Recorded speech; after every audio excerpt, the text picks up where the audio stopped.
Hi guys, welcome to today's session, and today we are going to discuss about national grid for ports. In this session, we'll first discuss a background about national grid for ports. Then we'll discuss about the non-major ports in India very briefly, and then we'll discuss how the national grid for ports will be developed, and then we'll discuss what are the benefits of this project, and then we'll discuss about MSDC, that is the Maritime State Development Council, which is an apex advisory body for the development of maritime sector in India. Then we'll discuss about the project Seabird, that is a naval infrastructure project. So this is how I plan this session. Let's now start. So friends, the National Grid of Ports was announced by the Maritime States Development Council. It is the apex advisory body for the development of maritime sector, and out of 204 minor ports in our country, only 44 are functional, and the National Grid for Ports will connect the major and minor ports. That is the main agenda, and the ports have been centers of India's maritime activity in the past.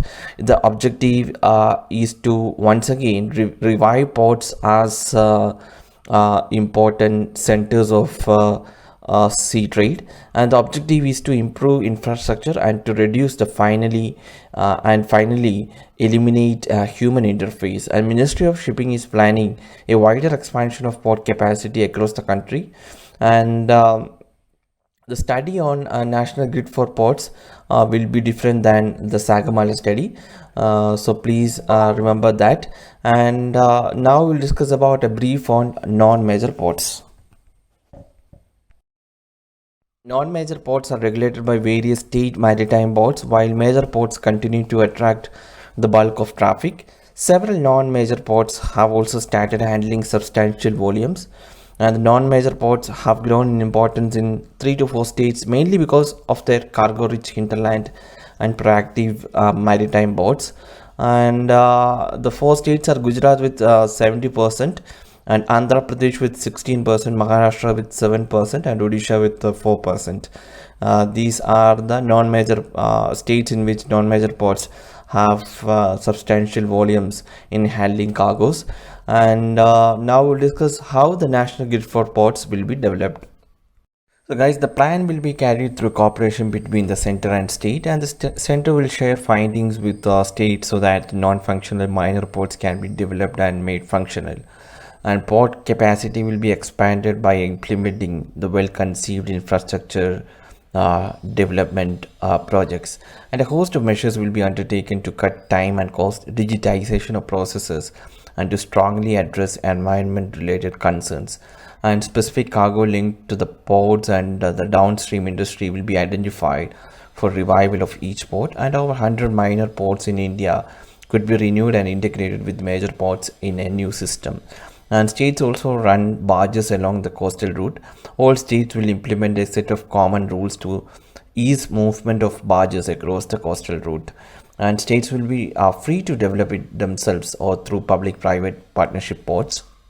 And government is also considering giving deep sea vessels to fishermen, and there are 2 layers of port security. One is to scan containers that are handled, and second is to track the ships that enter and exit the ports.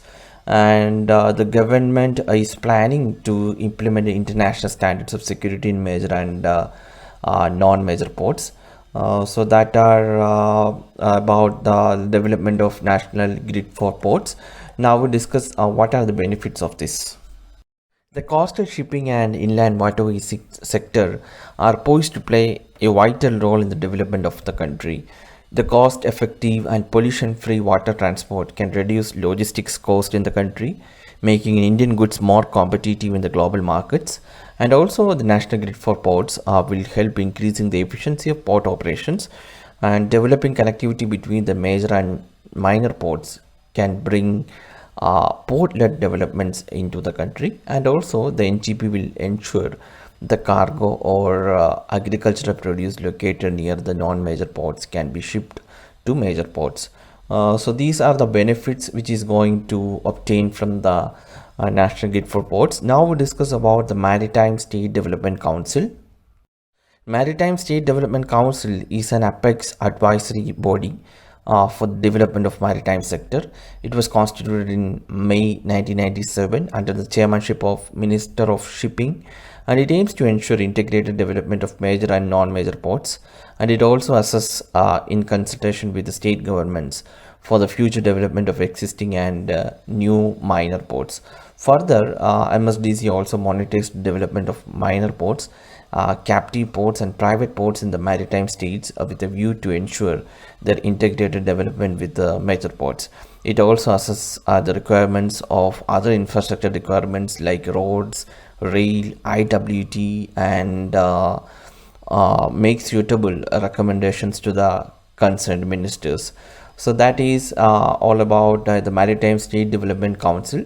Now we discuss about the project Seabed, which is a naval infrastructure project. I just mentioning this as a reference. So Project Seabird is a naval infrastructure project which entails the creation of a naval base at Karwar on the west coast of India. It is not at all related with our National Grid for Ports, but I'm just mentioning as it is an important project which is going to be set up in the coast of India, west coast of India. And upon completion, the $3 billion program will provide Indian Navy with its largest naval base on the west coast and also the largest naval base east of the Suez Canal. And the new and expanded naval complex will be able to support several major warships, submarines and yardcrafts, and a specialized dockyard repair and maintenance facilities covered by dry berths for ships and submarines, new technologically advanced security and communication systems, a naval air station, and various utility systems as well as housing and residential complexes at multiple locations are some of the facilities that base will feature. And the project involves severe technical and environmental challenges owing to the partially hilly terrain. So that is all about the project Seabed. And that's all about today, guys. It's a very important topic, so please study about this. We'll meet tomorrow with another topic. Thank you for watching this lesson.